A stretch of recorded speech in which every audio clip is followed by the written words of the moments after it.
Hey folks, we are doing a pre-recorded session with our on Q&A questions that have been queued up from our friends with Scott Hanselman. So Scott, why don't you quickly introduce yourself? This is live. I'm here. I really am. Well, you are here, but we are pre-recording because our schedule is running a little late, and you have a flight to catch. Is that correct? I feel live. I'm very excited to be here. Yeah. Is this real life? Yes, it is. So well, it is. This feels like that, doesn't it? It does. It kind of does. It happened. We really did it. Yeah. So maybe for folks who are just tuning in, what did we do? What were the big things and that really sort of made your mouth drop? Because I've been watching Twitter, and it's been pretty awesome seeing the reaction. Well, okay, so first, if you're just tuning in, shame on you.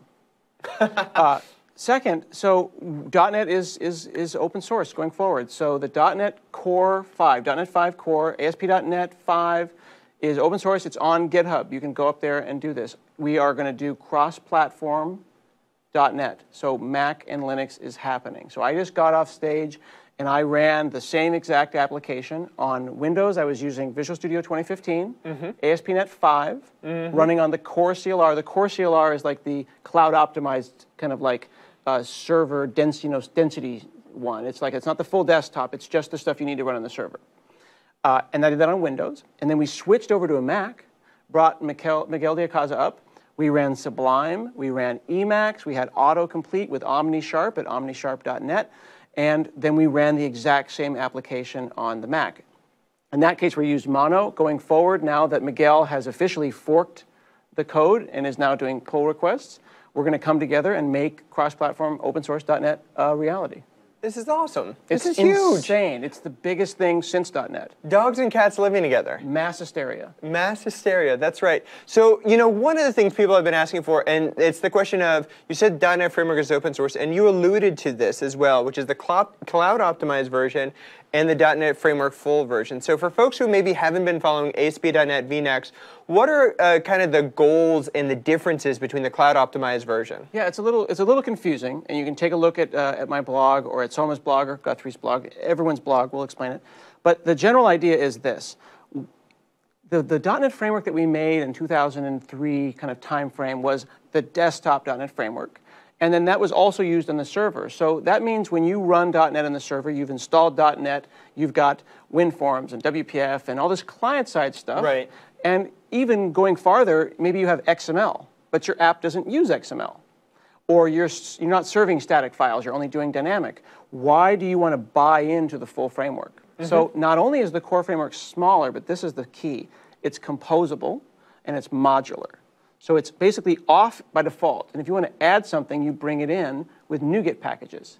Right, so right. You don't bring the framework, and the framework itself, like the core CLR, the CLR is a NuGet package.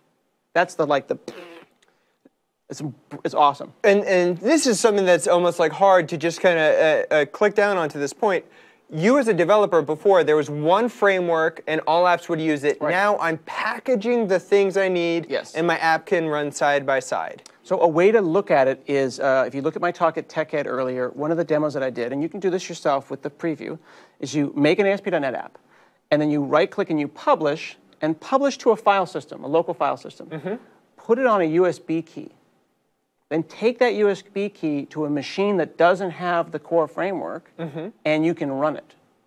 And how does this magic actually happen besides saying, you know, David Fowler or David Fowler and Damien and all the folks in the .NET team and all those people made it happen. It is But what's actually, so on the USB for folks who didn't watch your TechEd demo, there's some USB file, has a folder. Right, so all the dependencies that you need, but the way to look at it is if like what's it hosted in? Because everybody's like, are you packaging IIS or is it self-hosted? That's a great or how that works? That's a really great question. So when we make things modular, we want it to be completely modular. That means you can swap things in and out.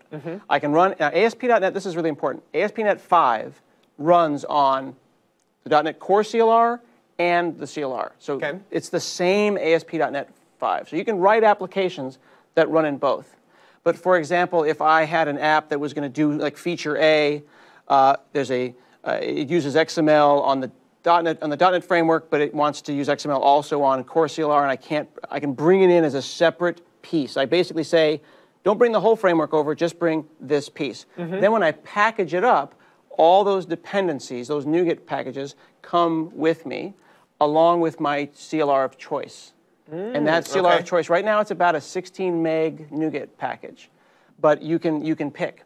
The other thing you can do is go to the command line and switch CLRs with the command line. This is the KLR kind of stuff? Right, you can say KVM list, and you can see all the different installed versions, and you can switch. And what's significant about this for a person in the cloud is you have an app, it's working great, you don't want my app to mess it up. Right. The way it works today is we fight about whether you let me upgrade .NET on the machine, right? Exactly. You're like, I've got 4.5.1, I don't want to put 4.5.2 on, I don't know what's going to happen.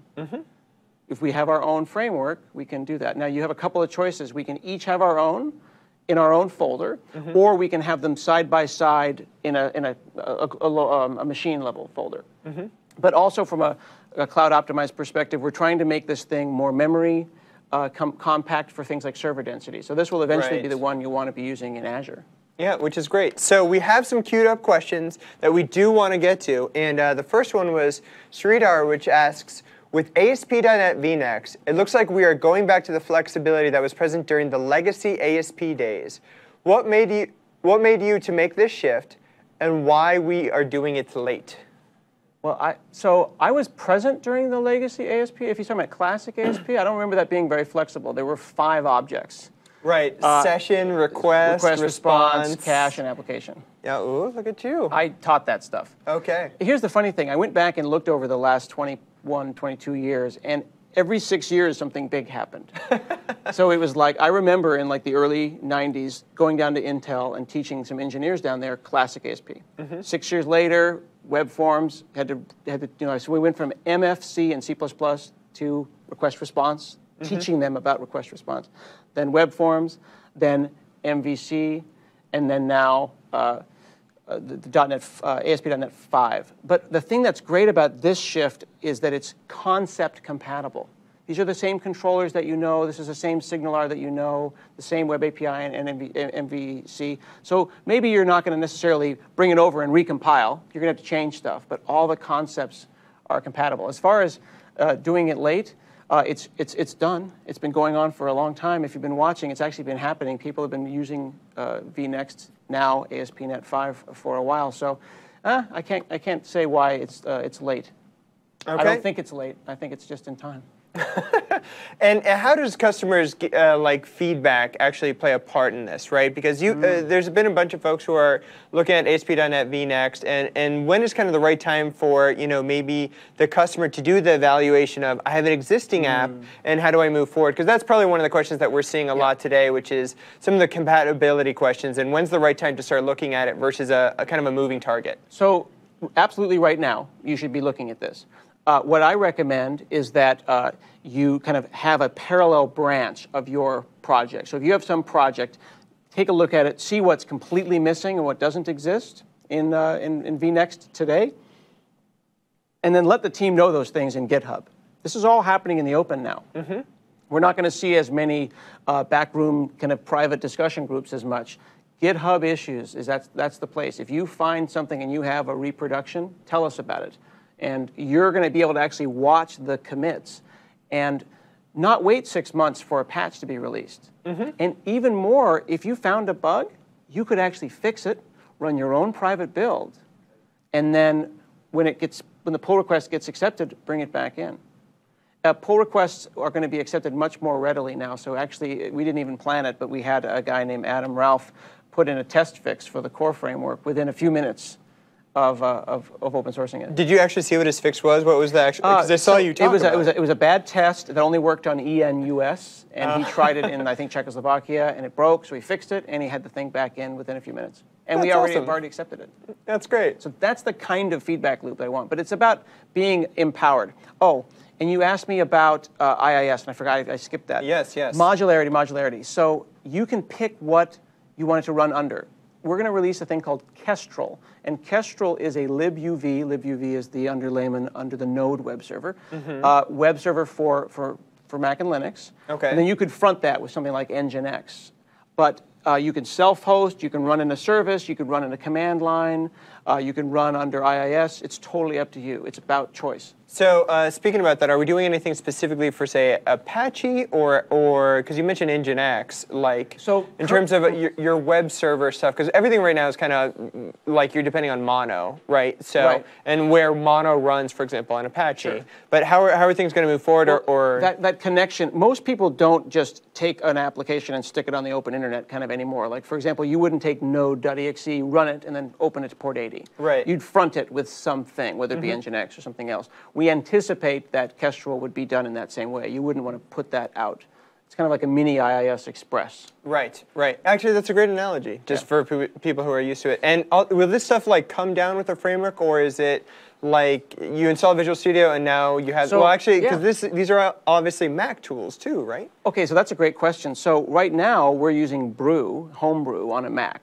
Okay. So you say brew tap ASP.NET/K, and then you're in, basically. And right now, we bring Mono down. But let me put it this way. We're figuring it out. It's going to be a couple of months before we figure this all out. Okay. But here's my vision. apt-get? Not apt-get. Maybe apt-get. I don't know. Maybe NPM. Who knows? It's package managers all the way down. Perfect. Thank you. But my point is this. I'm imagining that I sit down with a bunch of teenagers, and we're doing a hackathon. Okay. And right now, they do that with Node and Rails, and they're on Macs. Maybe we come in, and we've got an 8 or 10 meg, 15 meg, I don't know, some number that's non-threatening. We sit down, and they're running Razor and ASP.NET and web pages. And they're doing it in their, isn't that sweet? It's a beautiful future. And they're doing it in their text editor of choice. So I want you to have the dynamic experience, that refresh and go experience that you have with a Node and a Rails, but with the power and the speed of Roslyn and C# on .NET. Love it. Absolutely love it. So there's a couple questions, and obviously we want to go to these. Alberto asks, how much is TypeScript included in the mobile-first, cloud-first development strategy? Well, so TypeScript, of course, is a language that kind of transpiles into JavaScript. So it sits in the same category as something like CoffeeScript. CoffeeScript is what Ruby people wish JavaScript looked like. And TypeScript is what C# people wished JavaScript looked like. And because we've enabled now client-side build tools, and TypeScript comes with Visual Studio, you would put that as part of your client-side build. So we've got lots and lots of people using TypeScript, and it plugs right in as an optional compilation target for JavaScript.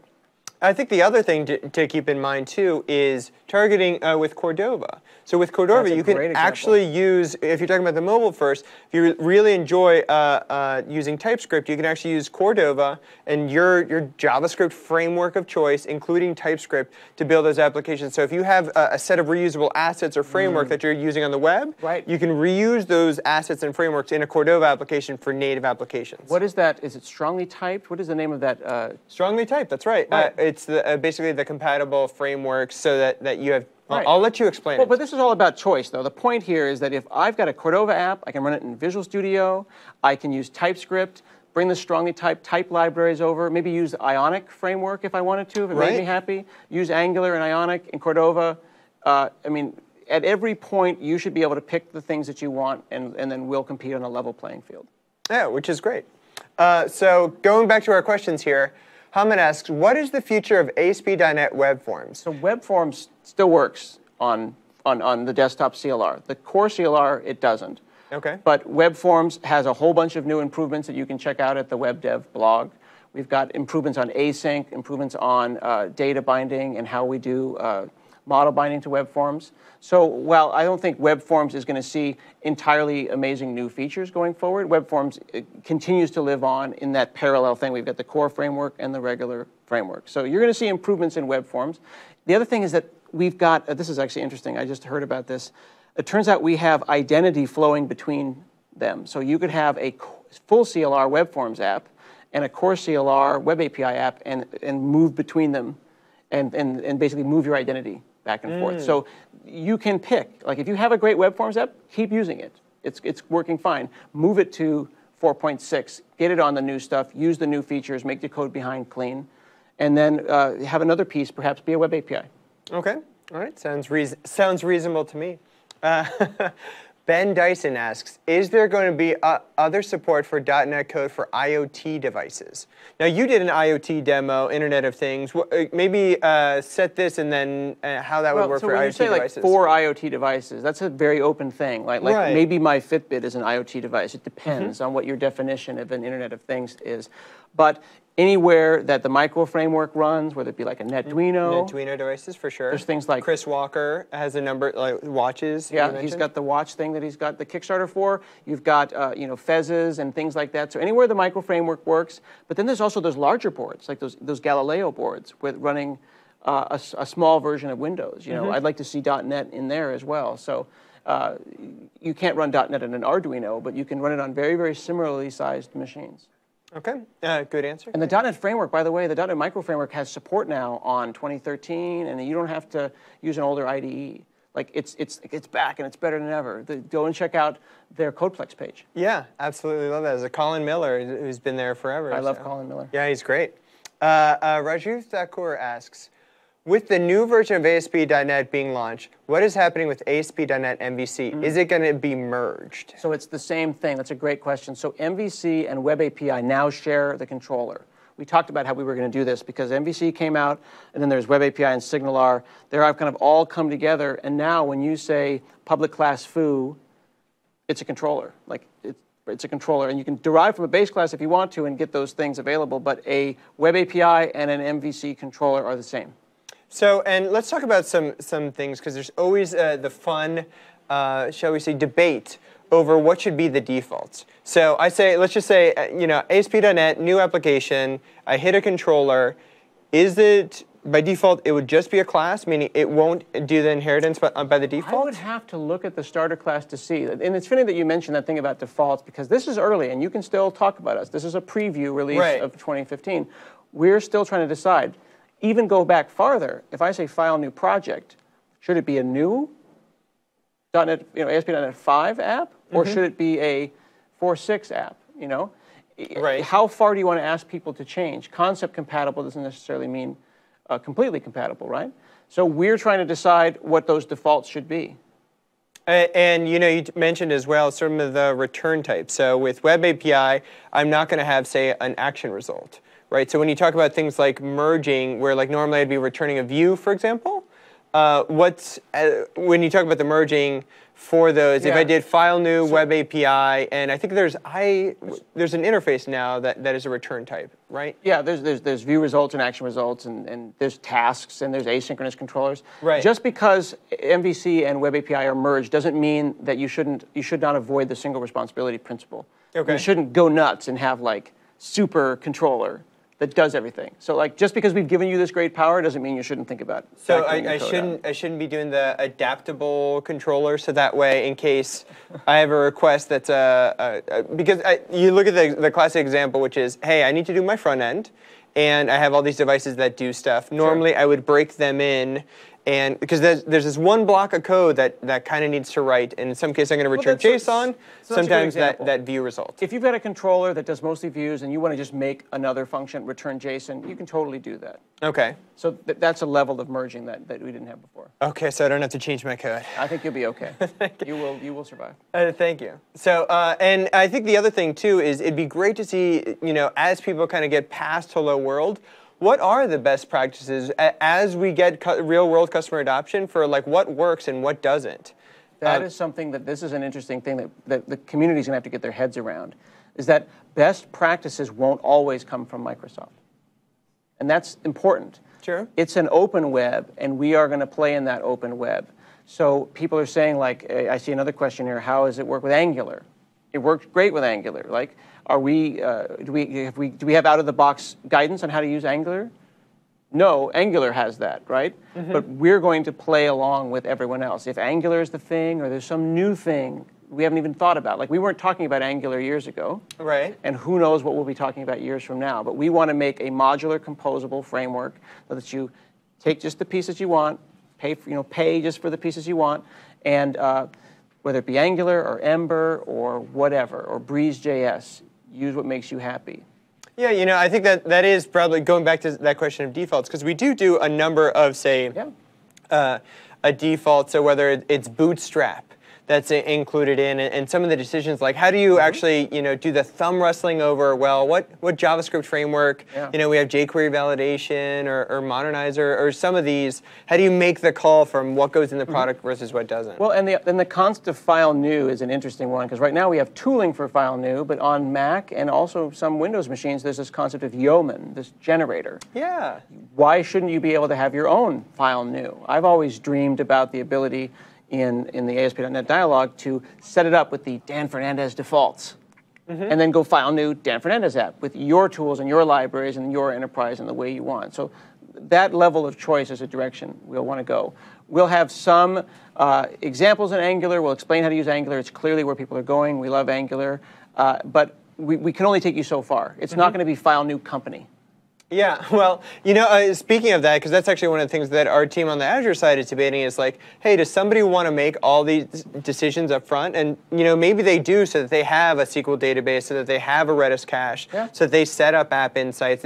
Some of these choices you can make today. But there's some person who says, like, no, I kind of don't want to be in this wizard. Like, just get me to my project and really think more about the brownfield, and which is the majority of customers are doing new applications. Yeah, we try to find a balance between empty site, starter site, and prescriptive, company site. Well, Scott, thank you so much. Really appreciate your time. And you're on, you want to plug your Twitter very quickly? You can find me, I'm verified now, it's just crazy. Fantastic. Yeah, twitter.com/Hanselman. Awesome. Well, thank you again and appreciate your time.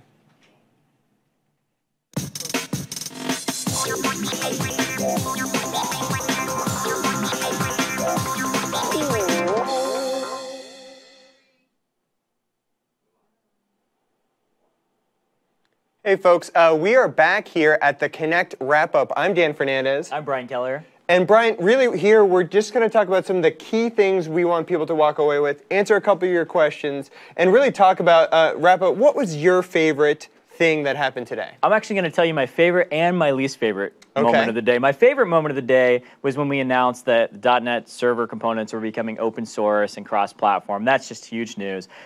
My least favorite thing of the day was realizing that when people left during the intermission between the two keynotes, they went straight out into the hallway. They started downloading all of the preview bits, which is great. I love the excitement. But the problem was it actually brought down our internet connection backstage. And so all the demos that I'm waiting to do as part of the second keynote, they all started breaking, as you would expect them to do when the network goes down.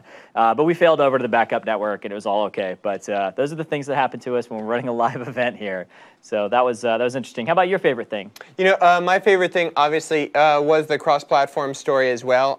Jay's demo of taking an application, ASP.NET vNext, showing some of the core and being able to deploy that in Azure to a Docker container, that is so money. Like, to be able to do that and to be able to show that capability, it's going to be awesome. And the next thing, because we apparently have to pick two, is Visual Studio 2013 Community Edition. So you worked on Express back in the day. I actually mocked Jay Sharp for you with Soma. But, just seeing the fact that we're really reaching out to developers, and it's a great way for us to take and make that capability available, because so many customers have been asking for an integrated experience, so I don't have to have two projects, because so many projects are both have some server capability or cloud capability and client capability, as well as a way to run extensions, which is just something that I think all of our partners in our ecosystem should be really happy with as well. That's right. Yeah, that's really exciting. So what you're saying is you no longer have to install multiple Express SKUs on the same machine. You can just install the Visual Studio Community Edition,